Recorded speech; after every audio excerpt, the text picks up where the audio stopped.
मनस्पर्शी कथा या चॅनलवर आपले स्वागत आहे. शिवगीता भाग 4. शिवराज त्याच्या अभ्यासिकेत बसला होता. त्याच्या टेबलवर पसरलेल्या कागदांकडे शून्य नजरेने पाहत होता. खोली मंद प्रकाशात होती. त्याच्या छातीवर दाबल्या जाणाऱ्या वजनाचे प्रतिबिंब लांब सावल्या पडत होत्या. तो त्याच्या कानशिलात घासत होता. त्याच्या मनात फिरणारे विचार दूर करण्याचा प्रयत्न करत होता, पण ते परत येत राहिले. गीतांजलीची दृढ नजर, तिचा मऊ स्पर्श, तिच्या उपस्थितीने त्याच्या जगाची संपूर्ण गतिमानता कशी बदलली होती. तो नेहमीच नियंत्रणात राहणारा माणूस होता. त्याच्या सत्तेच्या जगात, जिथे प्रत्येक निर्णय जीवन किंवा मृत्यूचा अर्थ घेऊ शकतो, तो लक्ष विचलित करू शकत नव्हता. पण गीतांजली अशी एक गोष्ट बनली होती जी तो दुर्लक्ष करू शकत नव्हता. तिने त्याच्या अपेक्षांना आव्हान दिले होते. त्याने ज्याची अपेक्षा केली नव्हती अशा प्रकारे त्याला आव्हान दिले होते. तिची उत्कट निष्ठा, त्याच्या बरे होण्याच्या काळात त्याची अढळ काळजी आणि आता दुसऱ्या कोणाऐवजी त्याला तिला प्रशिक्षण देण्याचा आग्रह, हे वेडेपणाच होते. तरीही त्याच्या आत खोलवर काहीतरी ओढत होतं. शिवराजला माहीत होतं की त्याला आता फक्त संरक्षणात्मक वाटत नाही. गीतांजलीबद्दलच्या त्याच्या भावना अधिक तीव्र, अधिक गुंतागुंतीच्या आणि अधिक धोकादायक बनल्या होत्या. त्याला खात्री नव्हती की ती तिच्या हट्टीपणामुळे होती की तिच्या खोल, जिज्ञासू डोळ्यांनी त्याच्याकडे पाहण्याच्या पद्धतीमुळे त्याच्या हृदयात काहीतरी खळबळ उडाली होती. कदाचित तिने त्याला मानवी असुरक्षित तरीही आवश्यक असलेली भावना निर्माण केली असेल, पण तिच्यासारख्या माणसासाठी हे आयुष्य सोपे नव्हते. गीतांजली शांती, स्थिरता मिळवण्यास पात्र होती, अशा गोष्टी ज्या तो कधीही देऊ शकत नव्हता. आणि त्यांच्यातील वाढत्या जवळीकतेमुळे, विशेषतः त्यांच्या प्रशिक्षण सत्रादरम्यान, त्याला हाताळणे कठीण होत चालले होते. तिने ज्या प्रकारे त्याच्यावर पूर्णपणे भीती किंवा संकोच न करता विश्वास ठेवला, त्यामुळे तो सर्व काही प्रश्न विचारू लागला. त्याला भीती वाटत होती की तो स्वतःवर नियंत्रण ठेवू शकणार नाही, इतक्या कष्टाने ठरवलेल्या सीमा पाळू शकणार नाही. गीतांजलीने तिच्या विद्यापीठात प्रवेश करताना एक दीर्घ श्वास घेतला. तिचा बॅकपॅक एका खांद्यावर टेकवला होता. विद्यार्थ्याचे त्यांच्या वर्गात धावण्याचे परिचित दृश्य, मैत्रिणींचा प्रतिध्वनीत होणारा किलबिलाट आणि हवेतील थोडीशी थंडी आता तिला विचित्रपणे दूर वाटत होती. त्याला काही आठवडेच झाले होते, पण शिवराजच्या हवेली बाहेरचे जग तिच्या वास्तवापासून खूप दूर गेलेलं दिसत होतं. तिने तिच्या वर्गमित्रांशी संवाद साधण्यास, तिच्या व्याख्यानांवर लक्ष केंद्रित करण्याचा प्रयत्न केला, पण तिचे विचार सतत शिवराजकडे वळत होते. त्यांचे प्रशिक्षण सत्र सुरू झाल्यापासून गीतांजली त्यांच्यातील बदल नाकारू शकली नव्हती. तिने त्याला आपले प्रशिक्षक म्हणून राहण्याचा आग्रह धरला होता. केवळ तिच्यावर विश्वास असल्यामुळे नाही, तर तिच्या शरीरातील एक भाग त्याच्याजवळ राहण्याची इच्छा बाळगत होता. म्हणून जेव्हा त्याला वाटायचे की ती लक्ष देत नाही आहे, तेव्हा त्याची नजर तिच्यावर कशी थांबत होती.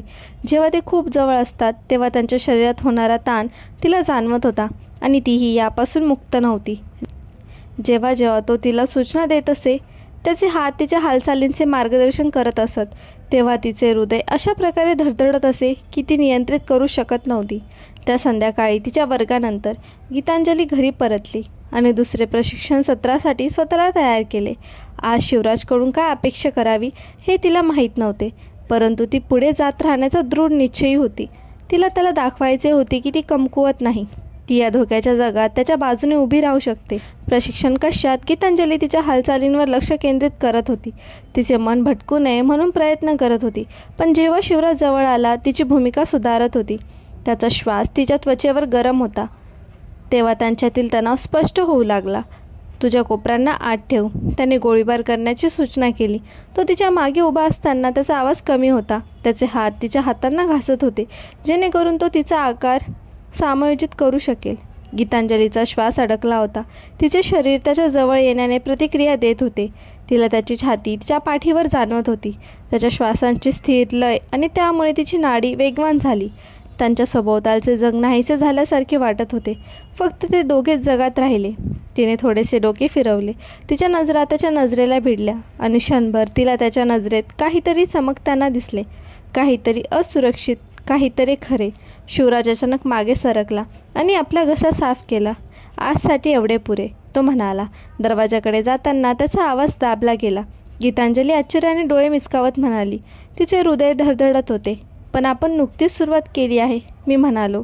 पुरे झाले. शिवराजने व्यत्यय आणला. त्याचा स्वर अधिक कडक, अधिक दूरचा. आणखी एक शब्द न बोलता तो खोलीतून निघून गेला. गीतांजली तिथेच उभी राहिली, गोंधळलेली आणि पूर्वीपेक्षा जास्त निराश. तिच्या दारातून तो बाहेर पडला होता, त्या दाराकडे पाहत राहिली.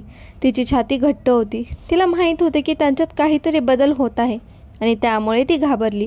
पण त्याहूनही जास्त ती रोमांचित झाली. शिवराजबद्दलच्या तिच्या भावना तिच्या अपेक्षेपेक्षा खूप जास्त वाढल्या होत्या. तिला त्याची किती काळजी आहे हे तिला कळलेच नव्हते.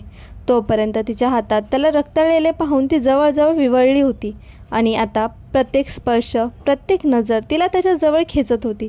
तो सतत भिंती उभ्या करत असला तरी. त्या संध्याकाळी नंतर तास हळूहळू सरकत गेले. गीतांजली त्यांच्या संक्षिप्त तणावापूर्ण प्रशिक्षण सत्रानंतर शिवराज परत येण्याची वाट पाहत होती. पण घड्याळात मध्यरात्र झाली तरी त्याचा पत्ता नव्हता. ती दिवाणखान्यात बसली होती. तिचे मन काळजीने भरले होते. तो कुठे गेला असेल? तो पुन्हा तिला टाळत होता का? तो धोक्यात आहे याचा विचार तिला कुरतडत होता. आणि सर्व काही असूनही तो ठीक आहे याची खात्री करण्यासाठी तिला त्याला भेटण्याची गरज होती. जेव्हा समोरचा दरवाजा शेवटी उघडला तेव्हा गीतांजली लगेच उभी राहिली. तिच्या तोंडातून सुटकेचा आभास निर्माण झाला. पण शिवराज आत येताच त्याच्या चेहऱ्यावर एक उदास भाव उमटला. त्याने तिच्याकडे पाहिलेही नाही. तो तिच्यापुढे अशा प्रकारे गेला जणू ती तिथे नव्हतीच. शिवराज, तिने हळू आवाजात हाक मारली. तिचा आवाज काळजीने भरलेला होता. त्याने काहीच उत्तर दिले नाही. तो थेट पायऱ्यांकडे गेला. गीतांजली त्याच्या मागे आली. तिचे हृदय धडधडत होते. शिवराज, थांब. तो जिन्याच्या पायथ्याशी थांबला पण मागे वळला नाही. काय आहे गीतांजली? त्याने विचारले. त्याचा आवाज थंड आणि दूरचा होता. तू कुठे होतास? मला काळजी वाटत होती. तिने सुरुवात केली पण त्याने तिचे बोलणे कापले. काळजीत आहेस? कशाबद्दल? शिवराज तिच्याकडे वळला. त्याचे डोळे कडक झाले. गीतांजली, तू माझी वाट पाहण्याचे काही कारण नाहीस. तुला असे भासवण्याची गरज नाही की आपण काही नाही आहोत.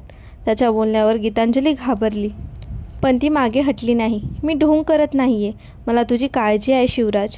मी काळजीत आहे, तो थट्टा करत म्हणाला. त्याची निराशा बाहेर येत होती. तू मला ओळखतही नाहीस गीतांजली. तुला वाटते की हे काही सामान्य लग्न आहे? आपण इतर जोडप्यांसारखी जेवायला बसू शकतो, एकमेकांची वाट पाहत असू शकतो, जणू काही सगळं ठीक आहे. असं नाही आहे. गीतांजलीचा घसा घट्ट झाला. पण असं का होऊ शकत नाही? तू मला का दूर ढकलत राहतोस? शिवराजचे डोळे रागाने चमकले. कारण आपण खरे नाही आहोत गीतांजली.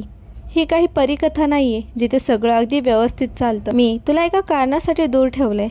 आता आहे त्यापेक्षा कठीण करू नकोस. गीतांजली त्याच्याकडे पाहत असताना तिच्या डोळ्यात अश्रू आले.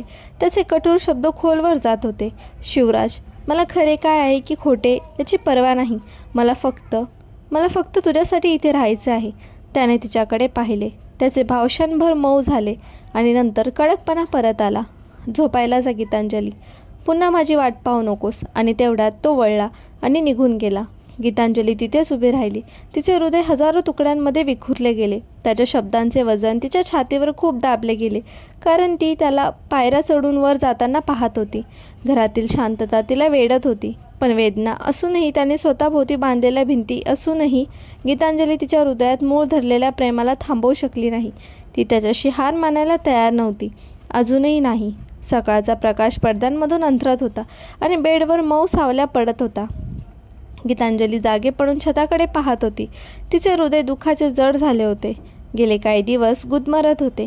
प्रत्येक दिवस दुसऱ्या दिवसात मिसळत होता. कारण शिवराजचे अंतर त्यांच्यातील एक भिंतीसारखे वाढत होते. त्याच्या क्षणभंगूर उबदारपणाची जागा आता तिच्या हृदयाला भिडणाऱ्या बर्फाळ उदासीनतेने घेतली होती. तिने त्यातून बाहेर पडण्याचा खूप प्रयत्न केला होता. पण ती जितकी जास्त पुढे करत होती तितका तो मागे हटत होता. गीतांजली हळूहळू उठून बसली. तिचे हात तिच्या गुडघ्यांभोवती गुंडाळत होती. आदल्या रात्री त्याच्या डोळ्यातील थंडपणा तिला अजूनही सतावत होता. इतक्या अंतिमतेने बोललेले त्याचे शब्द तिच्या मनात पुन्हा पुन्हा घुमत होते. ती जेव्हा जेव्हा त्याबद्दल विचार करत असे तेव्हा तेव्हा ते अधिकच खोलवर जात असे. आपण खरे जोडपे नाही आहोत गीतांजली. ते फक्त त्याचे शब्द नव्हते, तो त्याचा स्वर होता. इतका दूरचा, इतका दुर्लक्ष करणारा, जणू काही तिच्यासाठी त्याचा काही अर्थ नव्हता. ती रिकाम्या हॉलवेच्या मध्यभागी उभी होती, हृदय भंगलेली. तो निघून जात असताना जणू ती अस्तित्वातच नाही. आता प्रत्येक सकाळ तशीच वाटत होती, तळमळ, निराशा आणि वाढत्या असहाय्यतेच्या भावनेने भरलेली. इतकी काळजी घेतल्याबद्दल स्वतःवर निराश होऊन गीतांजली अश्रू पुसत होती. तिने कधीही शिवराजवर प्रेम करायला सांगितले नव्हते. हे तिच्या संमतीशिवाय घडले होते. तिचे हृदय तिच्या विवेकी मनाचा विश्वासघात करत होते. त्याने ज्या प्रकारे तिच्या स्वतःच्या पालकांपासून तिला वाचवले होते, तिचे शिक्षणाचे स्वप्न पूर्ण केले होते, जखमी झाल्यावर तिला सांभाळले होते, तेव्हा त्याला वाटले की ती दिसत नाही. तेव्हा त्याच्या डोळ्यात तिने पाहिलेली कोमलता, त्या क्षणांनी तिला आशा दिली होती. पण आता ती आशा तिच्यासमोर एकामागून एक कोसळत असल्याचे दिसत होती. त्याच्या थंडपणामुळे त्याच्या घरात गुदमरल्यासारखे वातावरण. गीतांजली स्वतःला सांगण्याचा प्रयत्न करत होती की ती सहन करू शकते, त्याचे अंतर ती सहन करू शकते. मग सत्य हे होते की ते तिला मान्य करण्यापेक्षा जास्त दुखावले होते. जेव्हा त्याने आपली काळजी कमी केली होती, जेव्हा त्याने त्याच्या दुखापतीनंतर अतिकता दाखवली होती, तेव्हा तिला ते क्षण आठवत होते. आता ते क्षण त्याच्या बर्फाळ उदासीनतेने झाकलेल्या दूरच्या आठवणीसारखे वाटत होते. तरीही ते दररोज प्रशिक्षण देत होते.